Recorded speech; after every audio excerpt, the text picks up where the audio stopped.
சரி நான் போயிட்டு வாங்கண்ணா. 7 லிட்டர் முரளி அண்ணன். பால் 10 ரூபாய்க்கு ஊத்துனேன். 10 ரூபாய்க்கா? நீ சில்லற கொடு. டைம் ஆகுது. டேய் என்னண்ணா? ஏடா 10 ரூபா பாலுக்கு 500 ரூபா எடுத்துறா? குடுண்ணா, வீட்டுல டைம் ஆகுது. ஏண்டா நீ 500 ரூபா சில்லற முடிக்க என் பால் சென்டர் தான் கிடைச்சதா? கால் சென்டர்ல வந்தாச்சான் அவ்வளவு. தம்பி இந்தடா புறா, பால் இல்ல ஒண்ணும் இல்ல, காலைல 500 ரூபா தூக்கிட்டு வரா. போடா. 20 ரூபாய்க்கு பால். பால் 20 ரூபாய்க்கா?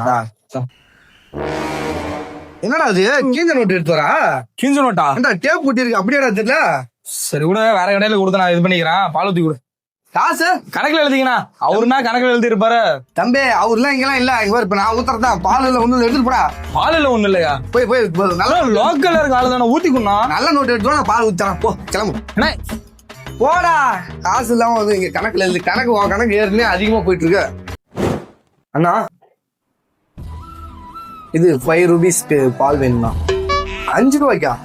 5 ரூபாய்க்கு எப்படி பார்த்தோம்? அத்தை இருக்காங்க, மாமா இருக்காங்க, எல்லாம் வீட்டுல எல்லாம் இருக்காங்க. கம்முன்ற நீ. எனக்கு தெரியும். புடி புடி கேன புடி. இவ்வளவு பெருசு எனக்கு நீ 5 ரூபாய்க்கு மட்டும் பால் ஊத்துங்க போதும். இது வேணாங்க. 5 ரூபாய்க்கு எப்படி ஊத்துறேன் நான் கொடுத்தா வாங்கிட்டு போ.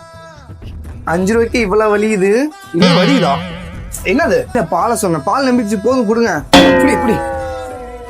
இந்த கேன் ஃபுல்லா இருக்கு, இதை எடுத்துக்கோ. இதுக்கு இவ்வளவு பால் ஊத்திருக்கீங்க, காசு புடிங்க. 500 ரூபா இருக்கு. 500 ரூபா வேணாம், புடி எடுத்து வச்சு. அண்ணா மட்டும் சொல்லாத. சரிங்க.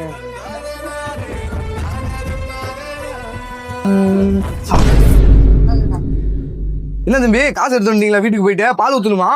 பால் தான் எங்களுக்கு இல்ல, உனக்கு.